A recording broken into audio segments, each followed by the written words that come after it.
My 5-year-old granddaughter called me sobbing. "Grandpa, please come." Daddy locked Mommy inside the room again. When I got there, my daughter was hiding her hands behind her back and whispering. Nothing happened. It was my fault. But when I saw the bruises on her arms and the way her husband stared at her, my blood started boiling. But before I begin, I want to make an important announcement about our channel.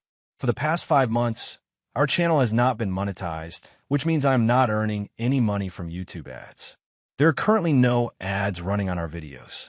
Because of this, I also have to work another job, which makes it difficult for me to upload videos daily. If you enjoy our content and want to support the channel, please consider donating just $1. $1 may seem small, but if everyone supports together, it can make a huge difference and help keep this channel active. Your support will help me spend more time creating stories and uploading videos consistently instead of working another job. Of course, you can donate any amount you would like, and every donation truly helps and means a lot to me. To support the channel, please click the donation link in the video description or pinned comment. You can also scan the QR code shown on the screen to donate quickly and easily. Thank you so much for supporting. Now, let's dive into today's story. Grant Holloway had a habit of staying up late that had nothing to do with insomnia and everything to do with the quiet. After 40 years of marriage, living alone still felt strange in ways he could not quite name. The house always had too much space in it now. Too many rooms nobody walked through, too many chairs at the table that stayed pushed in. So he filled the late hours the only way he knew how, working with his hands. The fishing reel had been sitting in his toolbox for 3 months, the drag mechanism fouled with grit and dried oil.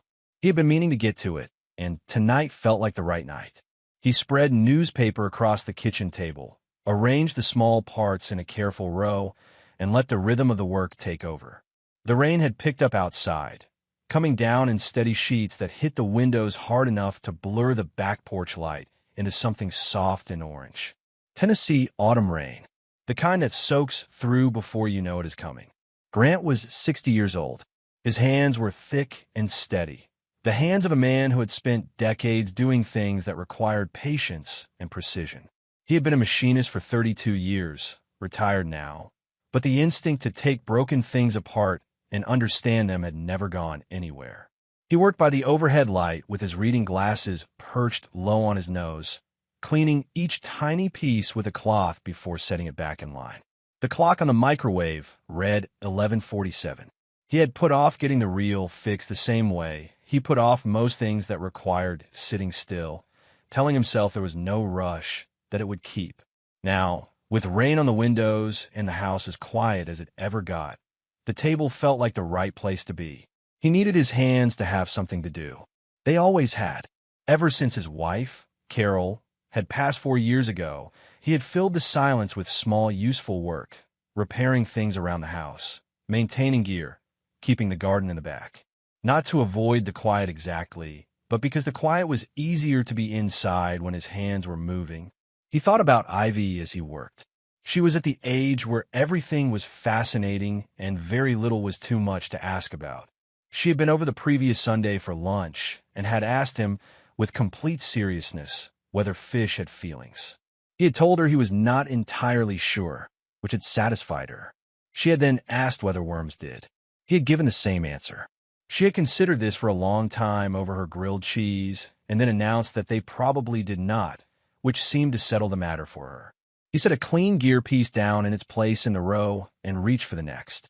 Through the kitchen window, the rain moved in curtains across the back porch light. Somewhere down the road a dog was barking, briefly, then going quiet. He was reaching for a small spring when his phone buzzed against the table. He looked at the screen. For half a second his brain did not register it as strange. Then it did. The name on the screen was Ivy. His granddaughter was 5 years old. She was supposed to be asleep. She should have been asleep hours ago. He answered before the second buzz finished. "Hey, Peanut." The sound that came through the phone stopped him cold. She was crying. Not the soft, tired crying of a child woken from a bad dream, but something raw and desperate, the kind of crying that comes from real fear. She drew sharp little breaths between sobs, trying to form words, barely managing it. "Grandpa." Please come get us. Grant was on his feet before he realized he had moved. The chair tipped back behind him and hit the floor. He did not look at it. Ivy. His voice came out low and steady, the way you speak to someone standing at the edge of something dangerous. Tell me what happened. Daddy hurt Mommy again. The word again landed in his chest like cold iron. Not for the first time. Not by accident. Again. He was already moving toward the hook by the door where his keys hung when he heard it through the phone. A loud impact, something heavy striking a wall or a door, the sound a house makes when someone inside it has come completely undone. Then a man's voice, loud and slurred and thick with anger, words tumbling over each other. Ivy's voice dropped to almost nothing. Mommy told me hide in the closet, she breathed. Stay on the phone with me, Grant said. Don't move. Stay right where you are. But the call cut out. He stood in his kitchen holding his silent phone, the rain hammering the glass, the small parts of the fishing reel still laid out in their neat row on the newspaper. He looked at them for exactly 1 second. Then he grabbed his jacket off the hook, walked outside, and pulled the truck door shut behind him. The drive to Paisley's apartment was 22 minutes in dry weather. Tonight, with the roads slicked and the rain coming sideways off the ridgeline, it took him closer to 30. He drove without music, without the radio, and his hand stayed steady on the wheel. His jaw stayed set, but his mind went somewhere else entirely. He thought sometimes about the night she had called from the hospital 2 winters ago. Not for anything serious, just a fever Ivy had spiked that turned out to be nothing, and how the first words out of Paisley's mouth had been apologetic. Sorry to bother you. Sorry to call so late. Sorry. He had driven over without saying much, and he had watched her tend to Ivy with steady, confident hands while still finding ways to apologize for the inconvenience of her own fear. He had driven home afterward with the window cracked and the feeling that something was very wrong in a way he could not yet name precisely. 2 years ago, a Sunday afternoon in October, Paisley had come over to help him rake the yard, which was not something she normally offered unprompted, and he had not thought much of it until he noticed she kept her sleeves rolled down even though the day was warm. She had been standing at the kitchen sink washing her hands when he passed behind her, and he caught the edge of it, a bruise on the inside of her wrist, deep purple fading to green at the edges, the kind that takes time to color in like that. She had pulled her sleeve down fast and said she had banged it on a cabinet door. He had looked at her face. She had looked at the sink.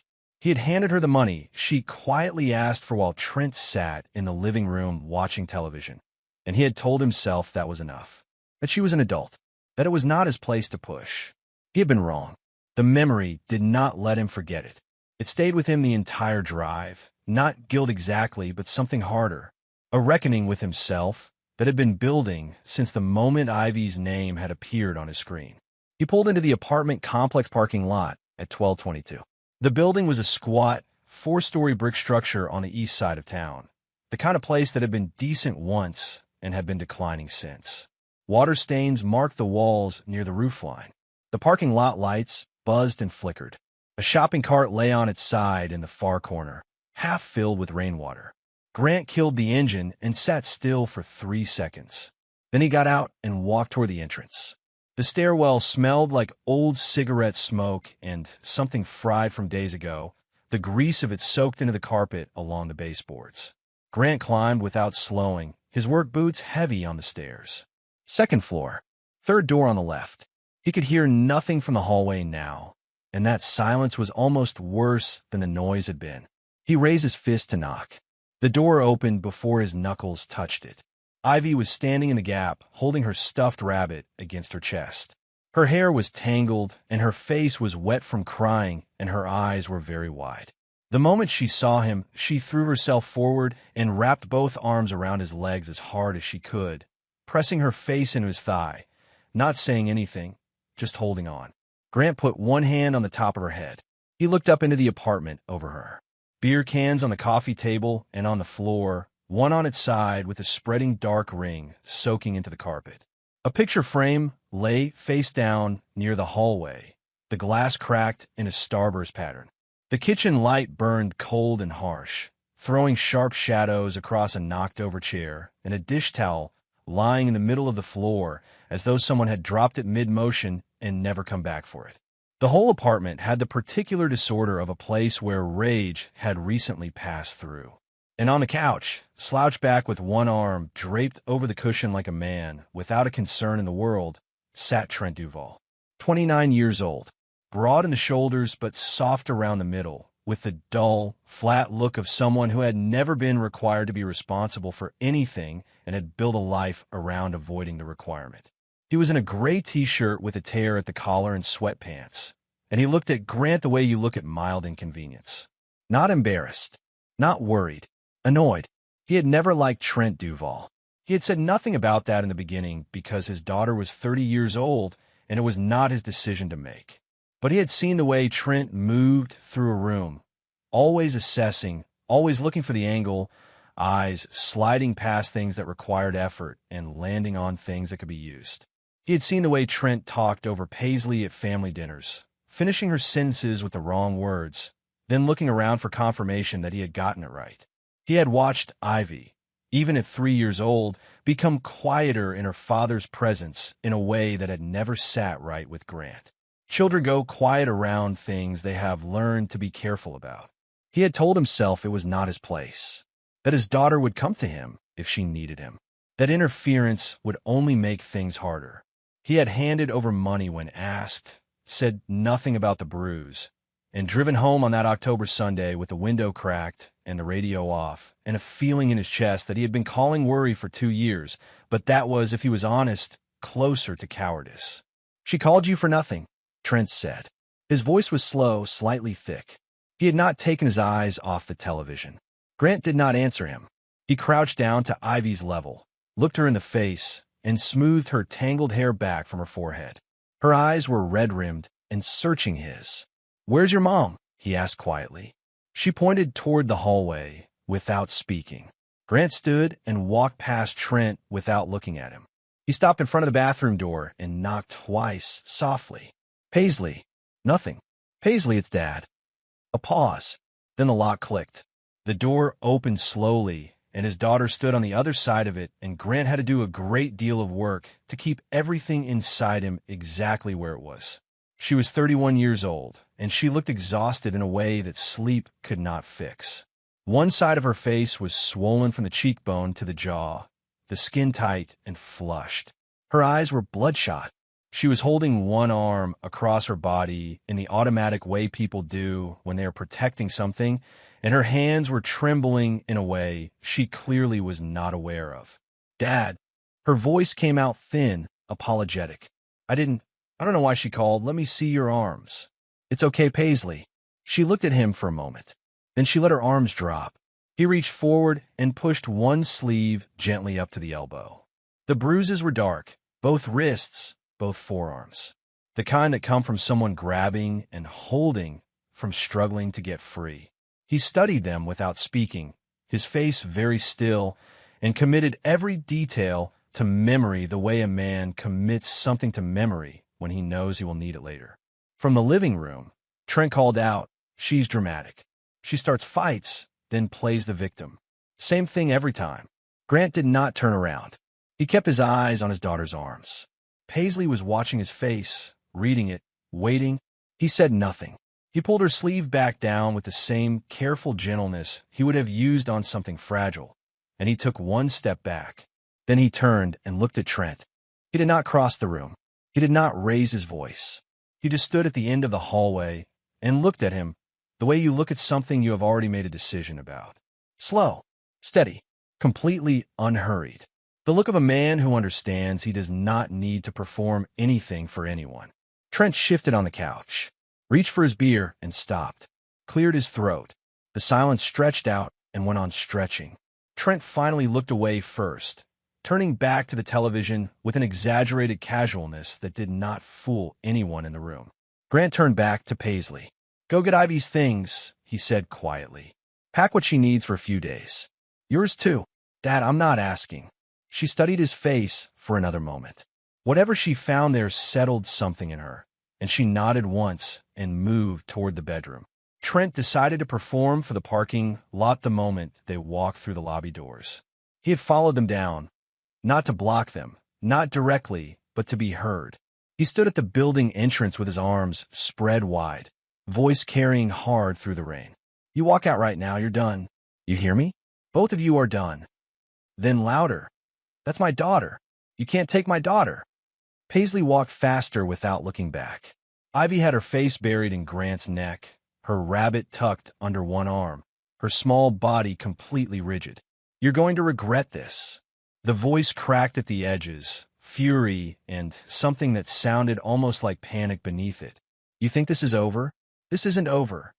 Grant buckled Ivy into the back seat and checked the belt before closing the door. Then he walked around, started the truck, and pulled out of the lot without hurrying. He did not look in the rearview mirror. Paisley stared straight ahead the whole drive home. One hand pressed flat against her knee, the other pressed against the cold window glass. She did not look at her father, and she did not look back. Ivy fell asleep before they reached the highway. Back at the house, Grant made a mug of hot chocolate and carried it to the living room, where Ivy woke just enough to take it in both hands before sinking back into the couch cushions with a rabbit tucked under her chin. He sat beside her until her breathing went slow and even. Then he turned the lamp down low and went to the kitchen. Paisley was already at the table, staring at the surface of it. The same table where Grant had been working less than 2 hours earlier. The small parts of the fishing reel were still laid out in their row on the newspaper. He made tea for both of them, sat down across from her, said nothing. She did not speak for a long time. The house held the sounds of the late hour, the refrigerator's low hum, the rain still pressing against the glass, the occasional soft sound of Ivy shifting on the couch. Grant drank his tea and waited with the patience of someone who understood that some things could not be moved toward. They had to come on their own. When Paisley finally started talking, she talked quietly, and she talked for a long time. She told him about the phone, how Trent checked it every single day, her texts, her calls, her entire history, and had set it up so copies of her messages arrived on his own phone automatically. How she had learned to delete everything immediately. To answer in short, plain sentences that gave nothing away. To keep her voice neutral when she called her father, because Trent would sometimes stand in the doorway of the next room and listen without pretending otherwise. She told him about working double shifts at the nursing home, 12 hours on her feet, sometimes back to back, and coming home to find the electricity cut off because Trent had spent the bill money on online betting accounts. How he had looked at her when she walked in and told her it was her fault for not earning enough. She told him about the calls at work, 5, 6, sometimes 7 in a single shift, demanding to know what she was doing and who she was talking to. How one of the senior nurses had quietly asked her once if she was okay, and Paisley had smiled and said yes, because she was terrified of what happened if the wrong conversation reached the wrong ears. She told him that Trent had not worked in over 2 years, that she had paid every bill, every grocery, every cost of the household while he stayed home, and placed online bets with money she had earned on night shifts. Then she told him about the threats. Her voice went flat and careful when she reached that part. About 4 months ago, she had pushed back. She told Trent she was not giving him money for gambling anymore. That was Ivy's grocery money. He had looked at her for a long moment and gone completely calm, the particular calm that was always worse than his anger, and then walked over to where Ivy was playing on the floor and picked her up by the arm. Not hurting her, not yet, but holding her in a way that made the message perfectly clear. He looked directly at Paisley and said, "Accidents happen to little girls." Paisley's voice broke on the last word. She pressed the back of her hand against her mouth and held completely still until she had herself back. Then she exhaled slowly and looked at the table. Grant set his mug down. He looked toward the living room doorway, where the lamp was burning low and Ivy was asleep on the couch hugging her rabbit. He looked at her for a long moment. The rage that moved through him was quiet and cold. It did not roar or thrash. It moved the way deep water moves, slow and heavy and absolute. He had spent his life choosing patience. Right now, patience was the only thing standing between him and a decision he could not take back. Paisley reached across the table and put her hand on his forearm. "Please don't go back there alone," she whispered. "If I report it and he finds out, if he thinks there's nothing left to lose," she couldn't finish it. He said he would hurt her. I believe him, Dad. I believe every word he says. Grant placed his hand over hers. No one is going back there, he said, and he is never coming here. Not once. Not ever. She looked at his face and held his gaze for a long moment. I promise you, he said. It ends now.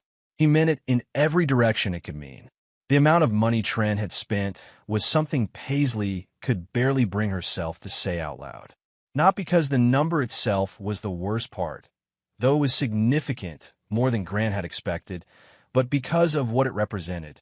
Years of her working nights and doubles and picking up extra shifts at the nursing home while Trent sat at home, and the money had gone into accounts she had not known about, on bets she had not known he was placing, on losses he had hidden with the same practice calm he used to hide everything else. She had been living inside a lie so large that she had not been able to see its edges. When she was done talking, the kitchen was very quiet. The rain had stopped while she spoke. The window above the sink held the first pale suggestion of the hour before dawn. Grant picked up his mug and found it cold. He sat back down.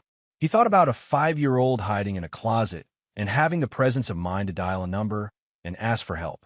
He thought about the courage that took. He thought about where she had learned that particular kind of courage, from watching her mother every day choose to keep going. Outside, the rain had slowed. The kitchen clock read 2:15. The small parts of the fishing reel sat in their row under the kitchen light, patient and still. Grant did not go back to them that night. The call started before 6 the next morning. Grant was in the kitchen when Paisley's phone lit up on the counter, Trent's name appearing and disappearing as it rang and rang. Grant stood watching it the same way he had watched weather come in from the front porch, knowing exactly what it was, not afraid of it. The first voicemails were grief. A low, cracked voice talking about his family and his daughter and how much he had been struggling. He was sorry. He would get help. He just needed one more chance. By the fifth voicemail, the tone had shifted. You think what you're doing is right? You think you're helping? You're ruining this family. By the eighth, the mask came fully off. Tell your father he doesn't know who he's dealing with. Tell him, I'm not afraid of some old man. And then the last one, quieter and more controlled, which was somehow the worst of all. You think your daddy can protect you forever, Paisley? He can't be everywhere at once. Paisley sat at the kitchen table with her arms wrapped around herself, listening to the messages with her coffee cooling untouched in front of her. She had the look Grant had seen before on people who had been frightened for so long that fear had become structural, built into the way they carry their shoulders, the way their eyes moved toward doors, the way they flinched at ordinary sounds. Years of it. Not days, not months. Years. Grant took the phone from her hands without a word. She looked up. You don't owe him access to your mind anymore, Grant said. He said it plainly, and he meant it exactly as it sounded. Then he set the phone face down on the counter and went back to making breakfast. Simple things mattered in those early days. Grant understood this from watching his wife during the hard years after her mother had passed. How fear and loss work on a person through the small daily absences, the slow erosion of routine and purpose. So he kept structure in the house. Meals at regular times. Ivy fed and settled before anything else. Small tasks for Paisley's hands. Folding laundry, watering the plants on the porch, helping sort things in the garage. Not to fill time for its own sake, but because the hands know things the mind forgets when it is frightened. He helped her replace the phone Trent had been monitoring, drove her to the carrier on a Wednesday afternoon, and sat beside her while she set up a new number. She sat up a little straighter when it was done. He drove her to the bank later that same week and sat in the lobby while she opened her own account. Not a joint account. Not one Trent had any access to, just hers. The teller walked her through every step with professional care, and Paisley answered each question in a voice that got incrementally steadier as it went. When they walked back to the truck, she did not say anything for a block. Then she said quietly, I've never had my own account before. Grant nodded and kept driving. Trent, meanwhile, was not finished. He showed up outside the nursing home on a Thursday afternoon, parked across the street in his truck, and sat there. One of Paisley's colleagues came in and told her quietly. In Paisley's face went the particular shade of pale that comes from terror, wearing the mask of calm. Grant drove to the nursing home that evening. He did not approach the truck. He did not start anything. He simply arrived at the end of Paisley's shift and walked out with her, and they pulled out of the lot together. In the rearview mirror, Trent's truck stayed exactly where it was. Watching. That was all he had left. The watching. Grant filed a police report about the parking lot surveillance that night. The officer on duty, a patient, heavy-set man named Briggs who had clearly heard versions of this story before, took the information carefully and explained the available options. The process was slower than Grant would have liked, but he understood its shape. You build a record. You documented every incident. You made the history undeniable. He had patience. Trent did not. That was the fundamental difference between them. The social post garnered attention for exactly 2 days before it started to unravel. Someone who worked at the nursing home left a comment, not identifying Paisley by name, but stating plainly that the person being described as unstable and manipulative was someone who showed up every shift without fail and did her job better than most. Someone else who had lived in the apartment building for years shared the post with a single line added, "I heard what happened in that apartment for 18 months." The comment section changed direction quickly after that. Trent deleted the post the next day. Grant noted it without satisfaction. A man who had been operating through performance for years, the grieving husband, the victim, the reasonable voice, was losing his audience. That was useful information. It meant he would look for another lever. One evening, Paisley broke down in the garage. She had been helping Grant organize his tackle boxes, something for her hands to do, when she sat down suddenly on an overturned crate and just stopped. Her face went very still for a moment, the way a person looks when they're deciding whether to hold something together or let it go. Then it came apart, and she cried in a way that had no performance in it. No trying to stay quiet. No apologizing. Just a raw, real thing. Grant set down what he was holding and sat on the crate beside her. He did not tell her it was okay. He did not tell her to look at how far she had come. He just sat next to her and let her cry until it was finished. The garage smelled like motor oil and sawdust and cold concrete, and the overhead light buzzed faintly, and outside a car passed on the road with its headlights sweeping briefly through the gap under the door. When she finally went quiet, she stared at the floor. "I kept thinking Ivy needed her father," she said. Her voice was emptied out flat, that she would be better with him in her life, even when he was like that. That half a family was worse than a broken one. She shook her head slowly. "I stayed for her. I told myself I was staying for her." And the whole time she was hearing everything. Grant looked straight ahead at the garage wall. "A child doesn't need a man who teaches her that fear is what love looks like," he said. Paisley was quiet for a long time after that. Then she nodded once, slowly, like something had finally settled into the place it had always been trying to reach. 3 days after the evening in the garage, a dark sedan pulled into Grant's driveway at 10 in the morning. He was on the front porch with his coffee when it arrived, and he watched it without moving as a woman got out, early 40s, carrying a folder, wearing a practical jacket and sensible shoes. She looked at the house, then at him. "Mr. Holloway? I'm Denise Calder, Child Protective Services. We received a report regarding Ivy Duval." Grant set his coffee down and came down the porch steps. "Come inside," he said. He already had a sense of where this had come from. He had learned, over the previous week, that one of the neighbors in Paisley's old building, a retired woman on the ground floor who had lived there for 11 years, had been listening to things through her ceiling for months and had finally made the call she had been putting off. Grant was glad she had. He was only sorry it had taken this long for anyone to make it. Denise Calder was professional and thorough. She was kind in the precise, calibrated way that someone develops after years of sitting with frightened children in difficult rooms, present and steady without being warm in any way that could be mistaken for casual. She spoke with Paisley first, alone in the kitchen, for close to 40 minutes. Then she asked to speak with Ivy. Paisley looked at Grant. He gave a small nod. Ivy sat with Denise at the kitchen table with her rabbit in her lap. Grant stayed in the living room where he could hear but not be seen.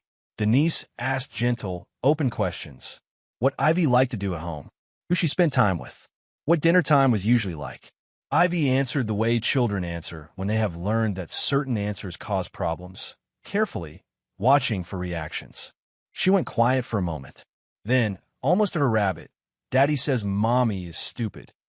Tell me more about that, Denise said gently. He says a lot. When she can't give him money, or when she doesn't do what he says. A pause. He says it in front of me. Ivy, did your daddy ever hurt your mommy? You won't be in trouble for telling me the truth. A longer pause. With his hands, Ivy said quietly. Then, when she tried to leave before, he grabbed her really hard. Then, I heard it from my room. In the living room, Paisley made a sound like all the air had left her body at once. A soft, collapsing sound that was not a sob and not a gasp, but something between them. Grant reached out and put his hand on her shoulder and held it there. He did not say anything. There was nothing to say. He understood what she was facing in that moment. The particular grief of a parent learning that the thing they had been working so desperately to hide had been living in their child's ears all along. That Ivy had not been protected the way Paisley had needed to believe. That the silence she had kept to shield her daughter had not shielded her from anything. He kept his hand on her shoulder. Denise documented everything before she left. The bruising still visible on Paisley's arms, Ivy's testimony, the voicemails Grant had saved on his own phone. She made calls from a driveway while Grant and Paisley sat at the kitchen table in silence. 2 hours later, she called back. CPS and officers from the Knoxville Police Department had gone to Trent's apartment. What they found changed everything. Grant learned the details gradually over the following day. Illegal opioids without a prescription. 3 eviction notices dating back 6 months that Trent had never told Paisley about. A stack of debt letters tied to his gambling accounts. But the discovery that stopped everything cold was something else entirely. 2 small wireless cameras hidden in the apartment. One in the living room, one in the bedroom. Trent had been recording Paisley inside her own home without her knowledge. And on his phone, in message threads the officers had found, explicit written threats to make Ivy disappear if Paisley ever left him for good. Grant sat with that information for a long time. He went out to the backyard and sat on the bench near the back fence with his coat on, the cold air against his face, and he looked at the tree line and let the weight of it settle over him completely. He thought about every Sunday Paisley had come to dinner looking tired in a way he had attributed to long shifts. Every time she had said things were fine with a smile that never reached her eyes. Every time Ivy had been quieter than a 5-year-old had any business being. He had suspected. He had not acted soon enough. He sat with that for as long as it needed. Ivy, for her part, seemed lighter after the CPS visit in a way that was hard to define but impossible to miss. She ate dinner that evening without the particular watchfulness she sometimes brought to the table, the habit of reading the room before relaxing into it. She asked to watch cartoons afterward and fell asleep on the couch with her mouth slightly open and her rabbit tucked under her chin. And she looked, in that moment, like exactly what she was, a 5-year-old who had carried something heavy for a long time and had finally been allowed to put it down. Grant sat in the armchair across from her for a while before going to bed. He watched her sleep the way he had watched Paisley sleep when she was small, in this same house, in this same living room. Some rooms hold the shape of the people who grew up in them. He thought about that.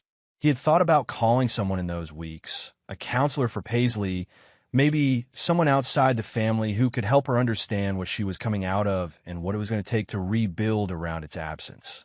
He had mentioned it once, carefully, not wanting to imply she could not manage it herself. She had looked at him for a moment and said she would think about it. 3 days later, she had called him to say she had made an appointment. He had not made a production of it. That was not how either of them worked. Then he went back inside. Paisley filed for divorce the morning after the CPS report went through. The attorney was a careful, precise woman named Linda Marsh who had been handling family law cases in Knoxville for close to 20 years. She had the quiet, unshakable manner of someone who dealt entirely in documented facts and had long since stopped being surprised by what people were capable of. She walked Paisley through the paperwork at a conference table while Grant sat beside her, and the filing was done before noon. Trent's response was immediate and predictable. He called from a number Grant did not recognize because Grant had blocked the others and left a voicemail that lasted 4 minutes and covered, in order, grief, accusation, threat, bargaining, and then accusation again. He left 2 more after that, each one shorter and harder than the one before. Then he apparently decided to try a different audience.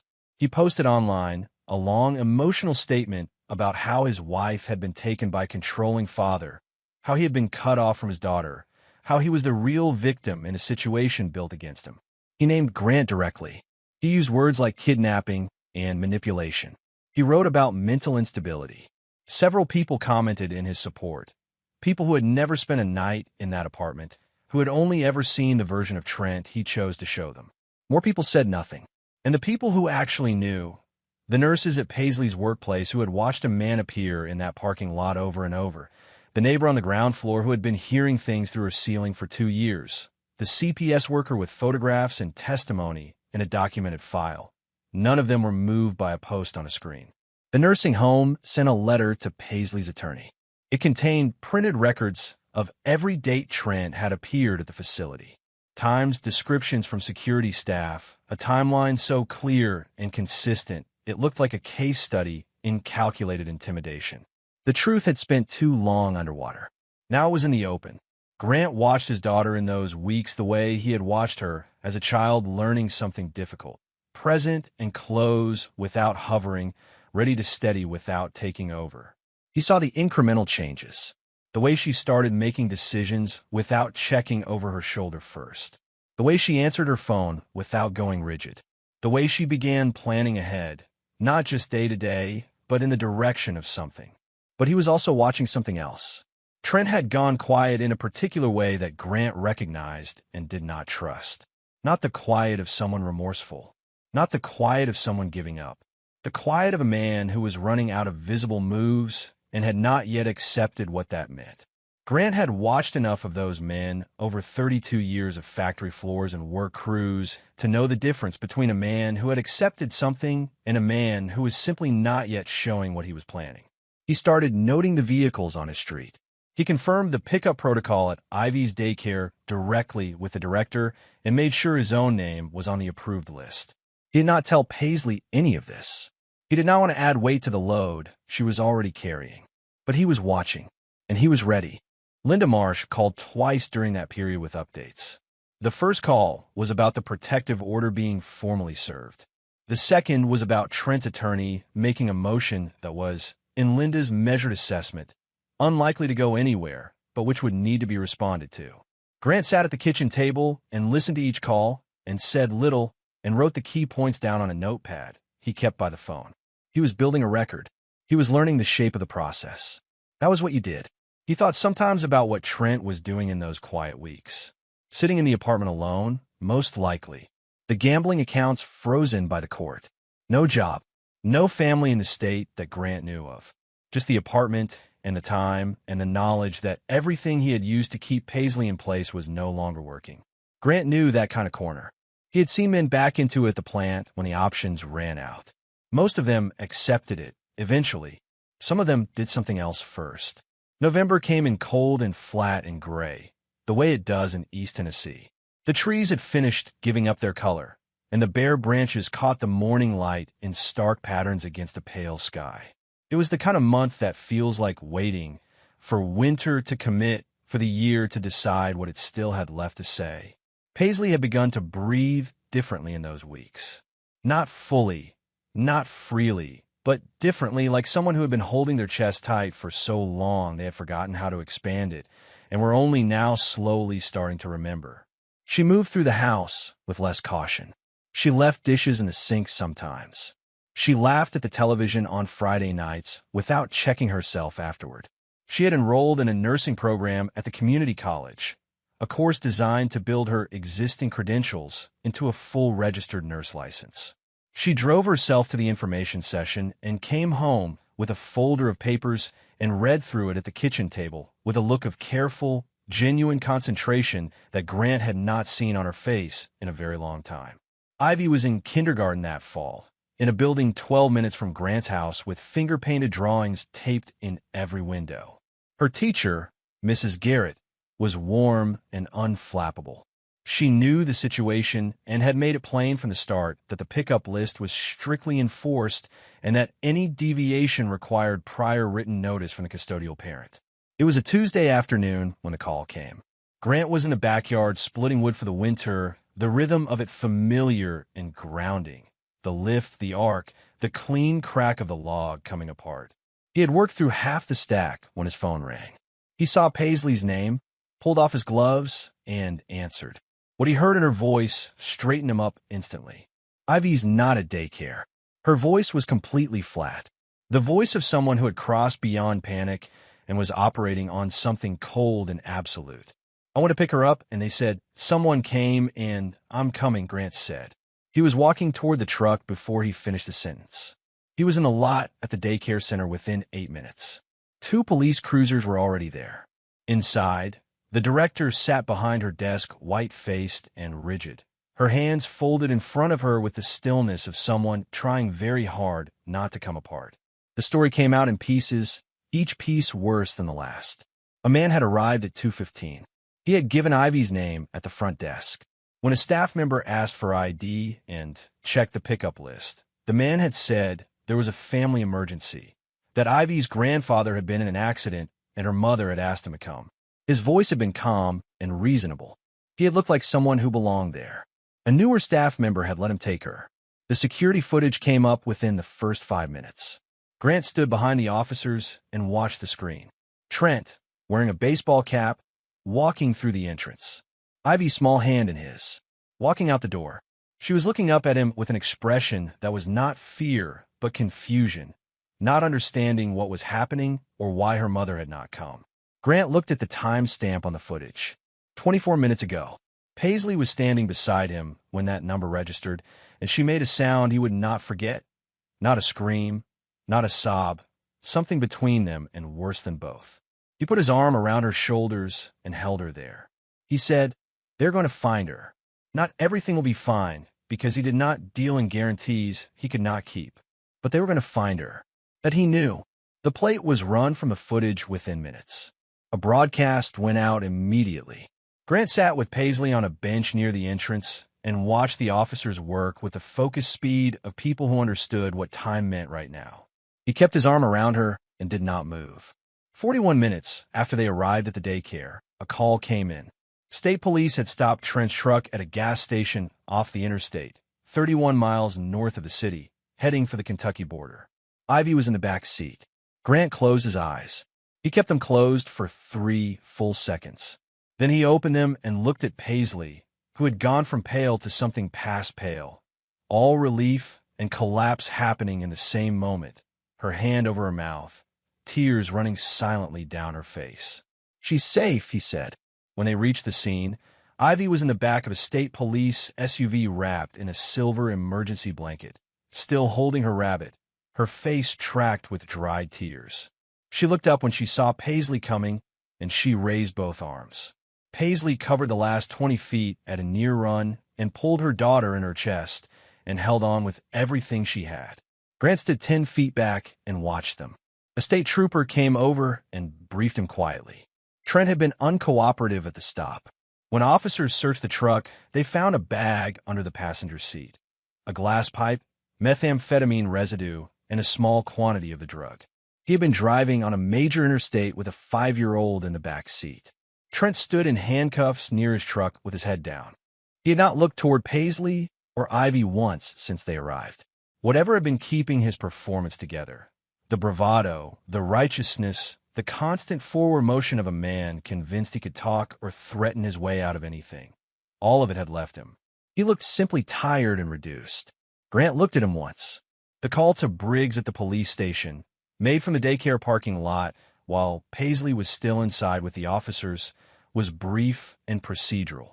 Grant gave the plate number from memory. He had written it down weeks ago from the security footage review at the station and confirmed the direction of travel from the footage.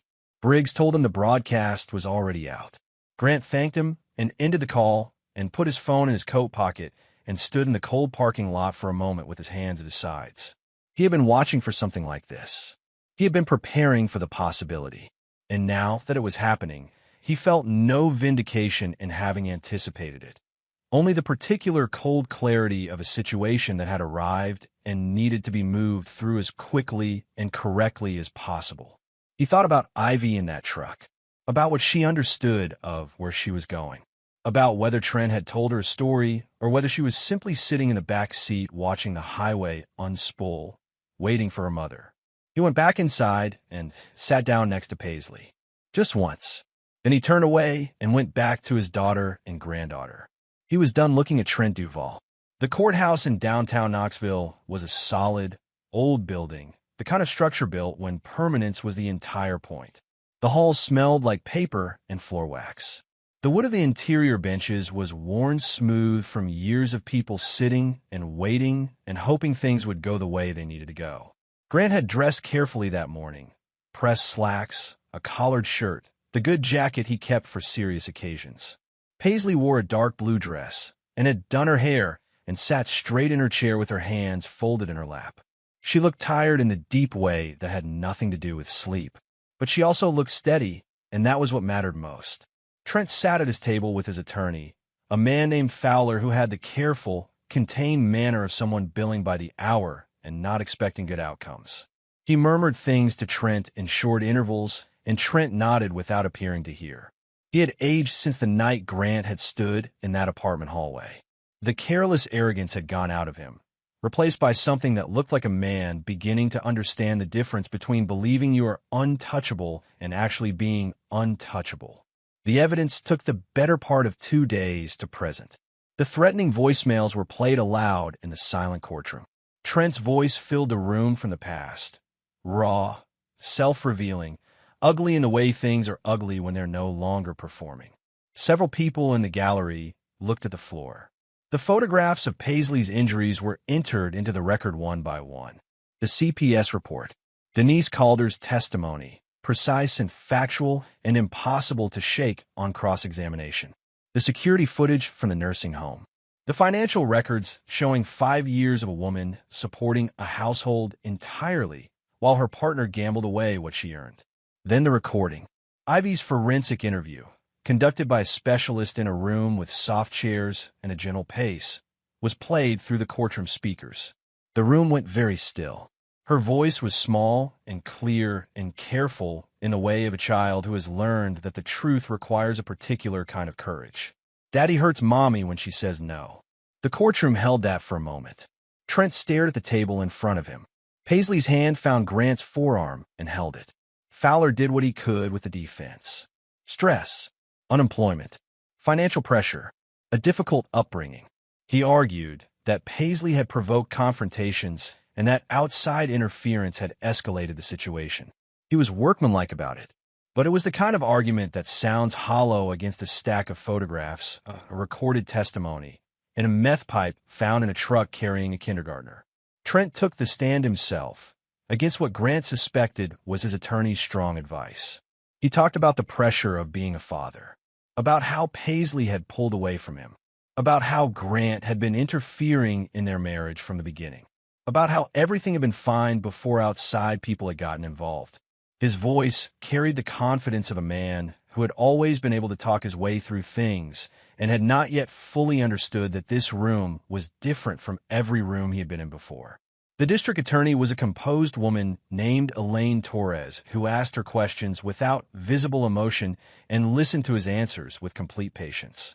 Then she began walking through his testimony line by line, incident by incident, matching every claim against the documented record. The voicemail threatening to harm Ivy, sent at 11 at night. The eviction notices he had hidden from Paisley for 6 months. The cameras installed in a home where a child also lived.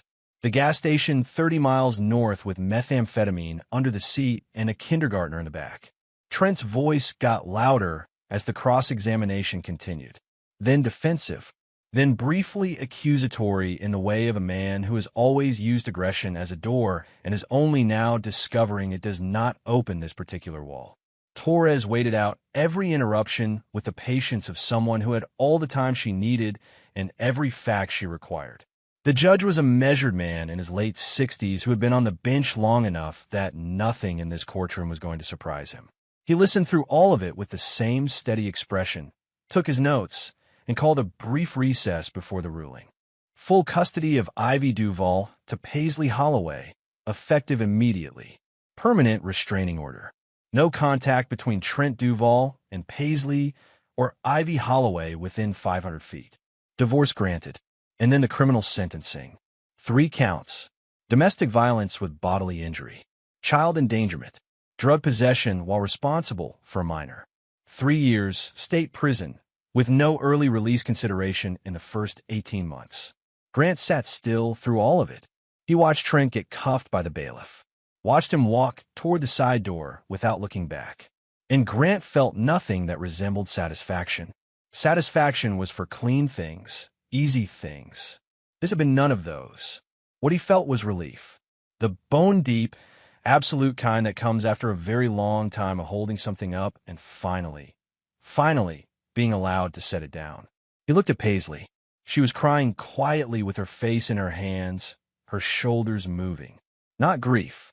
Grant understood the difference by now.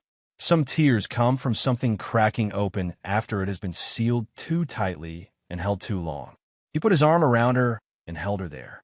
They sat in their seats while the courtroom emptied around them. The afternoon light came through the high windows at a slow angle, crossing the worn wood floor and the empty benches. The building held the small sounds old buildings make when people have gone. There was nothing left to fight. There was a moment during the second day of proceedings, just before the recess, when Trent looked across the courtroom directly at Paisley. Not with menace, not by that point. He looked at her the way people look at things they have permanently lost, with something that was not quite remorse and not quite regret, but that lived in the same territory as both. Paisley held his gaze for exactly 3 seconds. Then she looked away, not flinching, not hurrying, just choosing cleanly and finally to look at something else. Grant watched that exchange from 2 seats over and did not say anything about it. Some moments did not need to be named. After the sentencing, in the corridor outside the courtroom, Linda Marsh shook Paisley's hand and then, departing from professional manner, just slightly said, "You did well." The whole way through. Paisley nodded. Grant thanked her. They walked out into the afternoon light together. Spring came gently that year. By early March, the redbud trees along Grant's fence line had started showing their color, that specific pink-purple that only holds for a week or 2 before the green takes over. Ivy called them the cotton candy trees. She had made Grant promise to call her the moment they bloomed, and he did, on a Thursday morning before she left for school, and she stood at his fence in her coat and backpack and stared at them with a satisfaction that was entirely her own. The small yellow house where Paisley and Ivy now lived was 3 minutes down the road from Grant's property. Rented, not large, with a covered porch and a proper fenced backyard, and a landlord named Howard who had been told the situation plainly and had shown no hesitation at all. It was not fancy, but it was theirs. Completely, entirely, uncomplicated theirs. No monitoring, no accounting for minutes, no calculating which answer would cause the least damage, no listening for footsteps before deciding whether to speak. Paisley had put a plant on the kitchen windowsill, a trailing pot hose she watered every other day and had named, with complete seriousness, Gerald. She had taken up running again, something she had loved before Trent and surrendered during. She ran in the mornings before work, just as the light was coming up, and came back with color in her face and an appetite for breakfast. Sometimes she came back with that other thing in her eyes, something that was slowly, carefully starting to look like possibility. She was 4 months into her nursing program. Her instructor had told her in the plain language of someone who did not hand out assessments carelessly that she had excellent clinical instincts. Grant could have told anyone who asked. He had watched his daughter work through years of chaos and keep her patients cared for regardless. The instincts had always been there. They had just been waiting for her to have the space to use them. Ivy laughed. In most houses with a 5-year-old, that would not require explanation. In this one it did. Grant had been aware for years of the particular quality of Ivy's silences, the way she would go very still and make herself small when tension entered a room, the way she watched adults' faces before deciding how to respond. He understood what her laughter cost and what its absence had meant. Now she laughed at the cotton candy trees. She laughed at Grant's patient attempts to explain fishing, which she found objectively ridiculous as a concept. She laughed at a joke she had invented herself that made no grammatical sense, but that she found funnier each time she told it. She laughed easily and completely without looking at the door first. She laughed the way a child is supposed to laugh. On the first warm Saturday of April, Grant fired up the grill in his backyard. The afternoon was warm enough to stand outside, without a jacket, if you stayed in the sun. The neighbors from down the road came by. Wanda and Roy, an older couple who had known Grant since his wife was alive and had been quietly glad to see the women back in his life.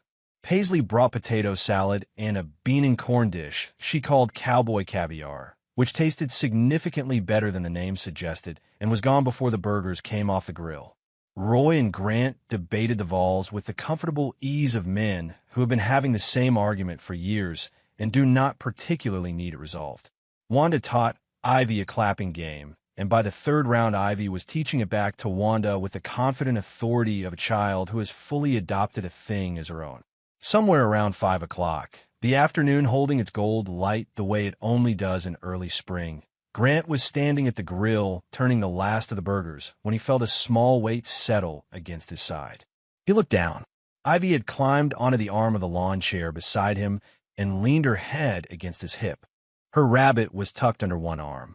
She was looking across the yard without saying anything, watching her mother on the other side of the lawn. Her feet dangled. She had grass stains on her knees from some earlier expedition Grant had not witnessed. "Grandpa." "Yeah, Peanut." Mommy smiles more now. Grant looked. Paisley was standing near the porch steps talking with Wanda, and she was laughing about something, genuinely, completely, her hand coming up to cover her mouth the way it did when a laugh caught her off guard. She was standing in the evening light in her own yard with her neighbors, and she was entirely at ease in a way that Grant could only think of as recovered, something that had always been possible and had spent years being kept from happening. He thought about the bathroom door in that apartment, the bruises on her wrists, the trembling hands she had not known were trembling, a phone call in the middle of the night, and a 5-year-old crying so hard she could barely make words. He thought about his wife, who had not lived to see this afternoon, and what she would have said standing in this yard. Probably something practical. Probably something about making sure there was enough food for everyone. He lifted the last burger off the grill and set it on the plate. "Yeah," he said. "She does." He bent down and kissed the top of Ivy's head. She smelled like grass and sunscreen and the warm laundry scent of a child who has spent a whole afternoon outside. "You did good, Peanut," he said quietly. Ivy looked up. "What did I do?" Grant thought about it. A midnight phone call. A closet. A little girl with the presence of mind to dial her grandfather's number and hold the line and say exactly what needed to be said. "You called me," he said simply. Ivy considered that for a moment with the serious deliberation she gave to things that mattered. Then she nodded, satisfied, and went back to watching the yard. Grant stood at the grill in the evening light of a Tennessee April and looked at his daughter laughing on the other side of the backyard. He allowed himself one long breath, all the way in, all the way out, slow and complete, and let the last of it go. He thought about what it meant to protect someone. He had spent most of his adult life believing it was about being present, physically, reliably, solidly there. Show up when called. Drive through the rain. Stand in the hallway without raising your voice. He still believed all of that, but he understood something additional now, something that had come into focus slowly over the past year. Protection was also about handing people back the things they had been made to give away. Their confidence, their money, their phone number, their ability to laugh in a room without checking the door first. He had not saved his daughter. She had saved herself, piece by piece, over a very hard year. He had just made sure she had somewhere to stand while she did it. One evening in late April, Grant was fixing the fishing reel. He had finally gotten back to it. Cleared the table, spread the newspaper, laid the parts out in their row. He worked slowly, the way he always worked, cleaning each piece before setting it back in place. The window above the sink showed the last of the daylight going pink at the edge of the tree line. His phone rang. Paisley. "Hey, Dad. Just calling to say hi." He smiled. "Hey, yourself." She told him about her week. A good grade on a clinical assessment. Ivy had started a book she refused to stop reading even at mealtimes, which Paisley had decided to count as a win. Gerald the plant had 2 new leaves. She was going to a farmer's market on Saturday morning if he wanted to come. He said he would be there. After he set the phone down, he sat for a moment with the quiet. The same kitchen, the same table, the same late light coming through the window. But the house felt different now than it had on the night Ivy had called. Fuller, somehow. Less like a place where a man lived alone, and more like a place that was connected, by roads he knew by heart, to somewhere warm. He picked up the reel and went back to work. There were nights in the months that followed when Grant would stand at the back door of his house and look out at the tree line and think about the distance between the man sitting at his kitchen table fixing a reel and the man who had driven through the storm. Not a great distance in miles, not even in time, but enormous in ways that were harder to measure. He had spent 60 years believing that the best thing a man could do for the people he loved was to stay steady and stay close. He still believed that, but he had learned that sometimes staying close meant moving fast toward something difficult. That patience was not the same as waiting, that there was a kind of silence that protected and a kind of silence that abandoned, and the two looked identical from a certain angle if you were not paying attention.